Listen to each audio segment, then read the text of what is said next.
Welcome to Choice Classic Radio, where we bring to you the greatest old-time radio shows. Like us on Facebook, subscribe to us on YouTube, and thank you for donating at choiceclassicradio.com.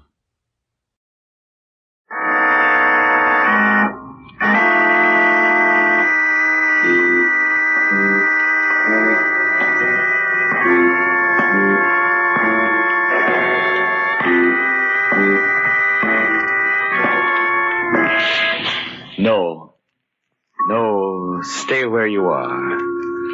Do not break the stillness of this moment, for this is a time of mystery, a time when imagination is free and moves forward swiftly, silently. This is the haunting hour.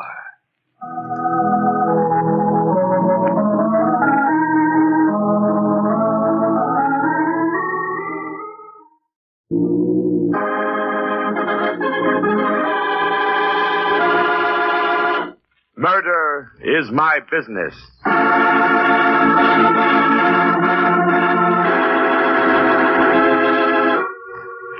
Tomorrow is a word full of mystery, for not even the wisest seer can tell you what tomorrow brings. And today you stand on its threshold, waiting for what? Ah, yes, you say, but nothing will happen to me.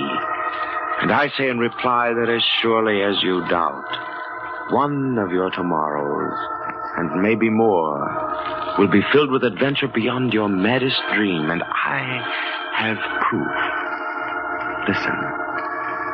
This is the story of one tomorrow, of what happened to a girl named Maggie Stewart. And like all stories of sudden, unexpected adventure, hers has a prologue. You will not understand this prologue, for like Maggie, you are shrouded with the darkness of the unknown that is tomorrow. It begins on a streamliner, its silver nose pointing south, its wheels humming with speed, and in the prologue are two people, identities unknown, a man and a woman. The man sits stiffly on seat 7 in car 13. He is silent, on his face an expression of impatience. At last he gets up, walks quickly to the end of the coach, turns down the narrow corridor, and stops at the curtained doorway of the ladies' lounge. And then he says, "Maggie, don't be a fool. Come to your seat." I won't, Carl. I won't. We've got to get off this train at the next stop. I tell you, I can't go on. That imagination of yours is driving me crazy. For heaven's sake, stop thinking about it. Come to your seat. I won't. I don't want to be killed. I'm not ready to die. Good night, Aggie. You're just plain silly. But he's on the train. I know he is. You've got to believe me, Carl. Well, I don't. You've seen him dozens of times before.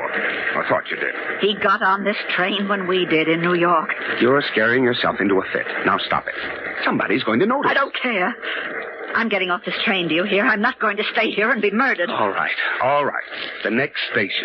Anything to stop all this foolishness. We can take another train. We can watch and see if he gets off, too. And if he does, What is the next station? Little town. Roslyn, I think. Then it's settled. Are you coming to your seat? No. Well, I'm going to take a nap. You'd better wake me when we get there. I paid for that bloomin' seat, and I'm going to sit in it. Two people on a train, and their companion is dead. But what has all this to do with Maggie Stewart? Give patience to your ear. Listen. The streamliner comes to a stop. The station is marked Roslyn. It is strangely empty. A girl comes running up the platform stairs, a small suitcase in one hand, a white silk scarf in the other, and a large black purse under her arm. She looks hastily down the line of coaches. A single porter is leaning out from the steps of a car just ahead. No one is getting off the streamliner. The girl catches her breath. This way, miss. All aboard. Train to Greenville? Sure is, miss. Oh, I made it. She climbs the steps of car 13. The porter reaches for her suitcase, but she darts it onto the platform, peers through the door window. The coast is clear. So far, so good. She pushes hard on the stubborn door, makes a few cautious steps in the narrow corridor, and quickly goes through a curtained doorway into the washroom. She has escaped the porter, but still she is not alone. A woman stands against the wall, her face strained with fright. Was that town, Roslyn? Yes, it was. Oh, I'm out of breath. I nearly didn't make it. What's the next stop? I think Pell City, but maybe this train doesn't stop there. I'm not sure. Oh, me, I ran all the way.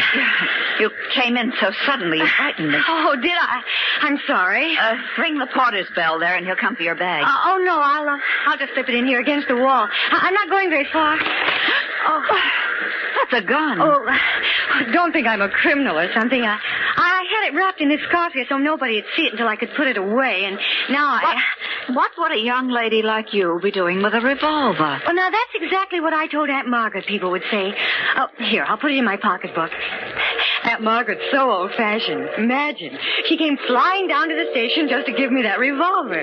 Why? Oh, I don't know. Uncle Jim used to make her carry it. He was on the road so much, so Aunt Margaret, well, she's very fond of me, and I took it just to please her. Is something the matter? You look... Oh, no, I'm all right, thank you. It's the train, the motion. Oh, maybe a cup of water. Oh, no, it's nothing. Don't think about it. You said you weren't going far. How far? Just 4 hours from here. To spend a whole week on a farm a few miles outside of Greenville. A girlfriend of mine has it. Oh, vacation? Mm-hmm. Oh, it's all so unexpected. That's why I nearly missed the train. Maybe... Why don't you sit down here? Maybe you'll feel better sitting down. Oh, I'm quite all right now. I'd rather stand. Oh. Well, I work in the Roslyn Library. I didn't start there till last March, so I'm not really entitled to a vacation this year, but with the holidays coming like they do, Mrs. Hart said I might have the time off. Is this a vacation for you, too? You might call it that. Guess you're used to riding trains. Oh, has the conductor been by to take the tickets? I don't know. I can't really remember. Oh, I really am in a fix. At the last minute, I couldn't get a reservation. Only a ticket for the coach train tonight. You mean you don't have a seat? Mm-mm. Wait, listen. What is it? Well, there's a man on this train that I've been avoiding. Would you look out in the corridor for me? I think I heard him. Just see if there's a man out there. All right. Is he somebody you know? Not a soul there. Well, to tell you the truth, he frightens me a little. But it's nothing. So you don't have a reservation? Oh, do you think they'll put me off?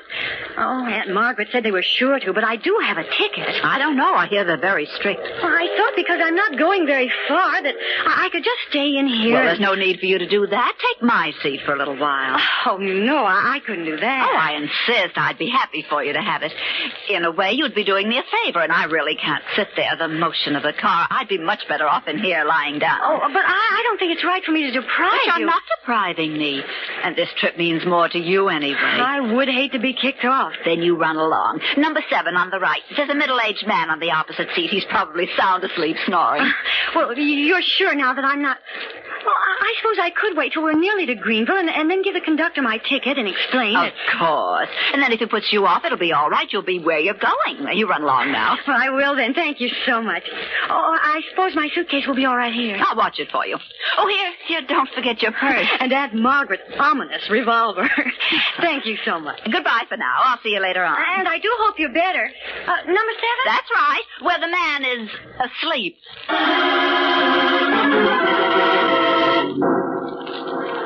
Maggie Stewart sits quietly, her eyes following the swift-moving landscape of trees and hills. Directly in front of her is a sleeping man, but he is silent now, his head tilted back on the seat. There's something about him, something eerie. Faint chatterings come from the other occupants of the car. At last, the train slows down, stops. And Maggie notices the station is Pell City. Still, the man opposite her does not move. The train starts again. The cars groan and jerk. And then, like a picture in slow motion, the man slides from the seat into a limp mass of death at her feet. Fred, what's happened? He's dead. Somebody help me, please. Oh, look. Somebody. Why, look, the seat's covered with blood. Don't touch him. What's the matter here? Now, don't crowd the aisle. Some of you get back to your seats. I thought he was sleeping. He was dead all the time. Yeah, now, don't get hysterical, young lady. Everybody be quiet. Quiet, please. Now, maybe I can find out what this is all about. No use looking for his pulse, conductor. Man's stone dead. Oh, please help me out of here. Here, step up for the seat. Stand back, please. Let the young lady out. You're right. He is dead. Shot. Who are you? Name's Wayne O'Hara, Detective Sergeant, New York City. Murder's my business. Murder? Good night. Oh, that man's Yeah, quiet. Let's have quiet here, please. Well, this is a case for the police. Young lady, do you know anything about this? Oh, no, sir. I thought he was asleep. She said he wasn't. And then when the train jerked like that... Who said he was asleep? Oh, the woman in the lounge. This is her seat. I was only sitting in it. Well, where's your seat? I don't have one. I got on at Roslyn. No reservation, huh? Do you know this man? No. I never saw him before. Never. You got a ticket? Yes, sir. Right here in my purse. You see, I'm only going to Greenville, conductor, and I thought... Yeah. What's the matter? His purse. It isn't mine. It belongs to that woman in the lounge. I must have picked it up by mistake. Mighty funny. Well, she's there in the lounge. She wasn't feeling well. My suitcase is there, too. Well, we'll soon find out. Detective... Sergeant O'Hara. You take charge. I'll be right back. Stand back, please. Let me by here. Stand back. What's your name? Maggie Stewart. I don't know anything about this, honestly. Let's see that first. Here. Must be a card. Some kind of identification. Ah, yes, here's a wallet. Mrs. Leonard Carl Tatum, New York City. Is that the woman's name? I don't know. I didn't ask her name. Let's see. Bag up there on the rack. Initials LCT. Well, might be hers. Oh, please. I can't stand here looking at him. Well, then sit down, Miss Stewart. Over here. Oh, please, lady, don't block the aisle. Oh, that poor girl. She's white as a sheet. I have some smelling salts in my bag up there. Oh, no, I'll be all right, thank you. There's nobody in the ladies' lounge. Nobody at all. Oh, but she must be. Would you know her if you saw her again? Oh, yes, of course I would. No suitcase in the lounge either. Nothing. Then where is it? I left it there, right there. Oh, you just didn't see it. Well, here's the dead man's wallet, conductor. It was Leonard Carl Tatum, also of New York. His purse belongs to his wife. Well, then she's the woman I talked with, don't you see? Oh, you've got to find her. She's on this train somewhere. There now, young lady. Take it easy. Oh, look. Look there under the seat, the one I was sitting in. Well. Don't touch it, conductor. It might be fingerprints. Here, let me. I'll use this handkerchief. The murder weapon. A six-shooter. Equipped with a silencer. Oh, don't look at me like that. I don't know how it got there. I never saw it before. Oh, please search the train. Yes, I suggest you do, conductor, before the next stop. Oh, she killed him. I know she did. That's why she said he was sleeping. She wants you to think I did. No. That's for the police to decide. But it's so true. It's so clear now. There's no use searching for her. Why do you say that? Because now I understand what happened. She switched pocketbooks with me. She insisted I take her seat. And then when the train stopped at Pell City, she took my suitcase and got off. She planned it all so I'd be accused of murder.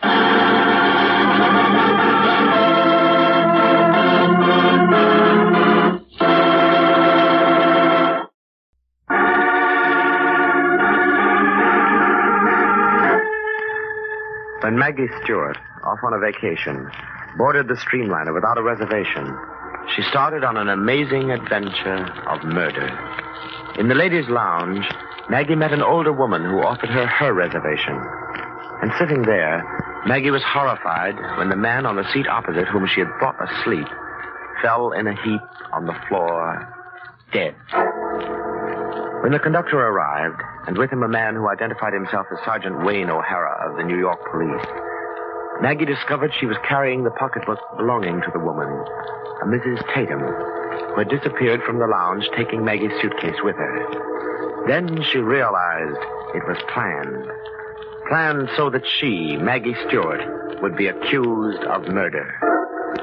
It is a few minutes later, when the conductor, Sergeant O'Hara, and Maggie have gone the length of the train in search of the mysterious Mrs. Tatum, wife of the dead man.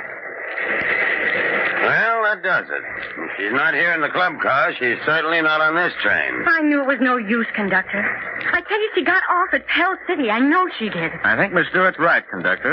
Well, then I'll have to turn everything over to the police in Greenville as soon as we get there. 45 minutes from now. And they'll arrest me. What'll I do? Now, might be the whole thing will clear itself up. Sergeant O'Hara, since you're a representative of the law, you mind taking over the custody of this young lady till we get to Greenville? Glad to, conductor. And that lethal weapon, you better hold on to that, too. All right, conductor. I guess I better go then and get my passenger settled down. Mr. O'Hara, what am I going to do? Now, just sit down in this chair. Relax. And don't worry. But what'll they do to me?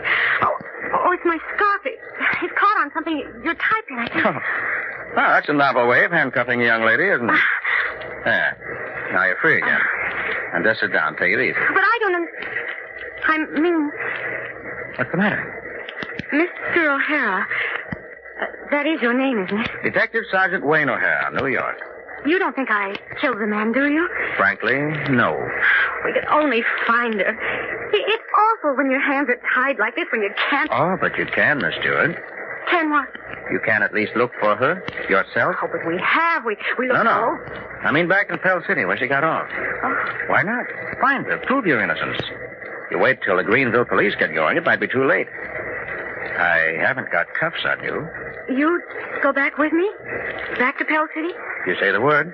Yes, but how'd we get off the train? Oh, that wouldn't be hard. Look out the window. We're in the mountains.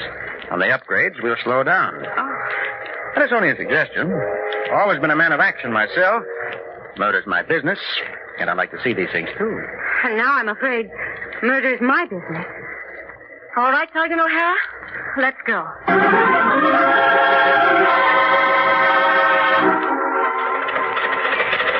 Hey, you two all right back there?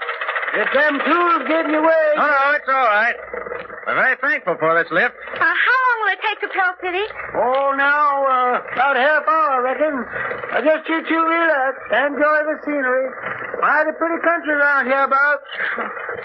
Funny old cutter, isn't it? Sergeant O'Hara, do you really think we're doing the right thing? How can we ever find her? How many hotels are there in Pell City? I don't know. Must be a dozen, maybe 20. Why? Well, she's in one of them. Bound to be. Woman who's just killed a man. She's nervous. What she wants to do is go somewhere and be alone. Think. Pull herself together. Well, maybe that's so, but who'll you ask for? She's certainly not going to be registered as Mrs. Tatum. No, you're quite right. But it's really very simple. Simple? What do you mean? She walked off with your pocketbook, didn't she? Well, we'll ask for Maggie Stewart.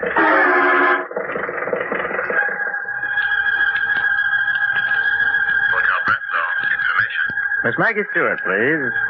Stewart. Stewart. Maggie Stewart. Hello? Let me speak to Miss Stewart, please. Stewart? We have several Stewarts. Her first name is Maggie. Maybe she's registered as Margaret. No Margaret Stewart, but we do have a Miss Maggie Stewart, room 520. I'll ring her. Oh, no. No, don't ring her. I'll drop by to see her. Thank you. You're welcome, madam. Oh, dear, what'll I do now? Oh, Maggie Stewart, have you lost your nerve?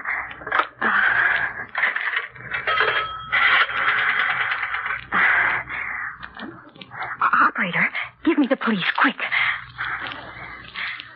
Hello. This is Mrs. Leonard Carl Tatum speaking. What I've got to tell you is a matter of life and death, so listen carefully. In Greenville, the police are searching for a girl who calls herself Maggie Stewart. Yes, she murdered my husband. In a few minutes, I'll be at the McMillan Hotel. I'll be wearing a white silk scarf. If you follow me, I'll lead you to Maggie Stewart. But if you interfere, if you stop me, she'll get away again. Be at the McMillan Hotel in 10 minutes. Oh. Sergeant O'Hara, quick, I found her!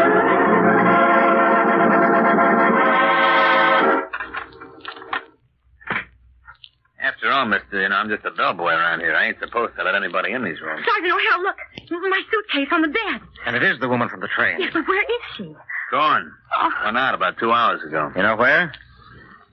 I might, if I was encouraged to remember. Here. Here's $5. Remember? Middle-aged woman, wasn't she? Kind of tall, well-dressed. Oh, that's right. But where'd she go? She sent me out to rent a car. Said she was going to drive over to Lake Winnett. Asked me how to get there. Lake Winnett? Why would she go there? Oh, I see. Listen, we'll rent a car. We hurry, we can make it before nightfall. Now I know where she is.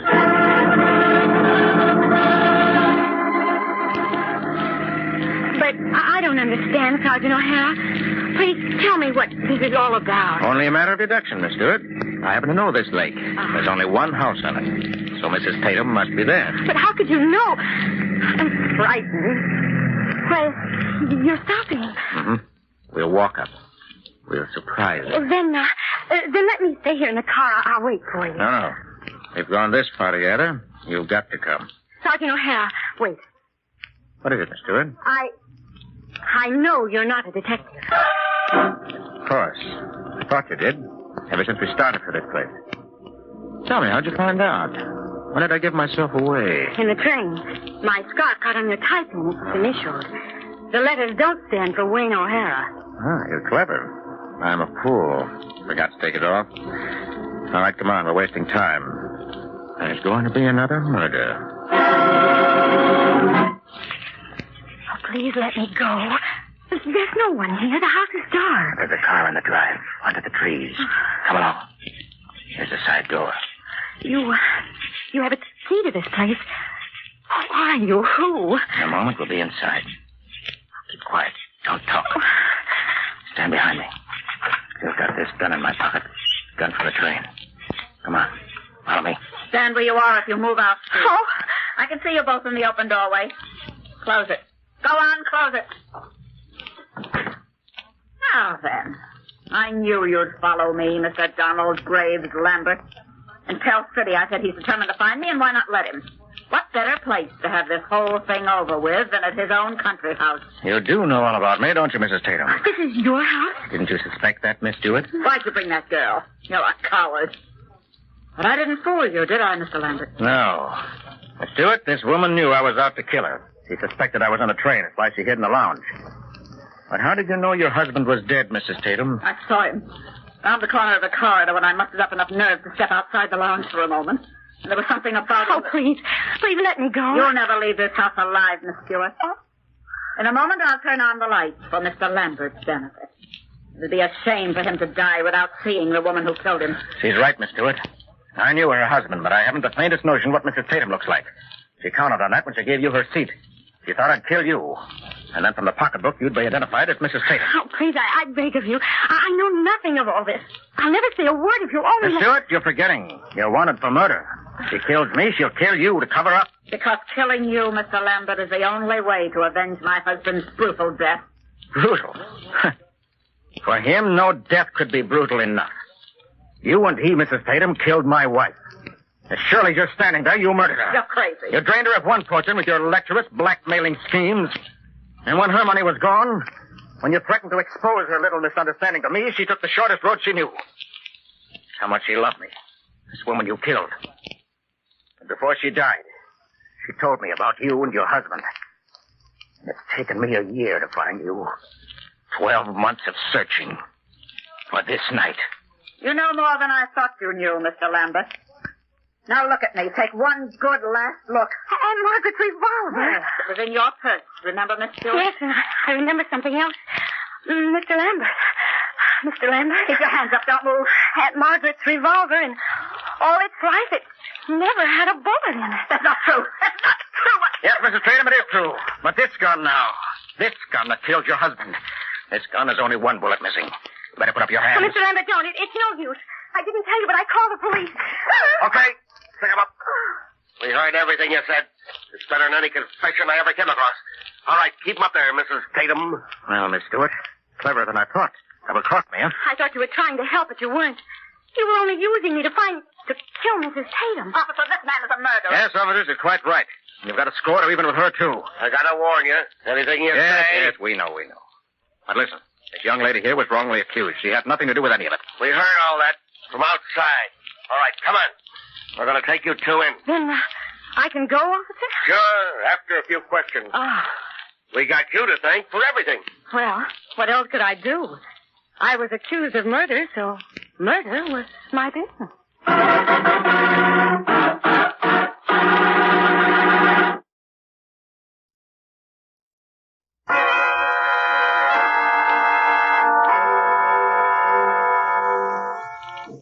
From shadows and stillness, mystery weaves a spell of strangest fascination, charging the mind with doubts and fears.